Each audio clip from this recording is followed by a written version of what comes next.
Assalamualaikum warahmatullahi wabarakatuh. My name is Syauqi Mardia bin Baharudin 1162161, and today I would like to share to all of you regarding the case of land law upon or pertaining to the topic of private caveat in the case of Eng Mee Yong and Letchumanan. Let's go take a look at the fact of the case.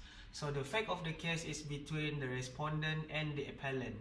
Between 1973, the appellant and the respondent have an agreement which the respondent agreed to buy the land from the appellant in a total of sum of money. So after the agreement, 1973, they make another agreement in 1974 with the new total sum of money of the land. The respondent agreed. When the agreement was made, he agreed to make a full payment on the month of September 1974 to the appellant. But unfortunately, after reaching to the due or the final or the deadline of the payment time, the respondent failed to do so, and the appellant decided that the respondent may have lost interest towards the land. So that's why the appellant decided to terminate the agreement between the respondent. But upon trying to terminate the agreement with the respondent on the land, it was being decided, or it was stated that the respondent already made a private caveat, as you can see private caveat here, towards the land, so that with this private caveat, the appellant have the problem to take over what it's belong to the appellant, which is the land.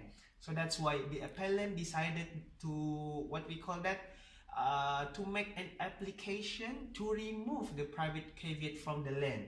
But the respondent contended with the action of the appellant, claiming that there is, from his affidavit, the respondent claimed that there is an oral agreement between the appellant, mentioning that first, the deadline for paying the total sum of the land will be extended to the month of November.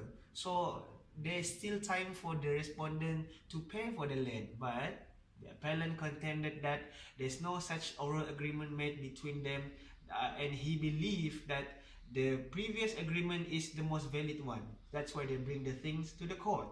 So, based on this fact of the case, there are three issues that we need to identify. The first issue is private caveat, whether or not the private caveat can be removed by the, what we call that, the appellant, upon the application of private caveat previously made by the respondent. Second issue, whether or not oral evidence can contradict with the statement that have been made, previous written agreement that have been contended by the respondent.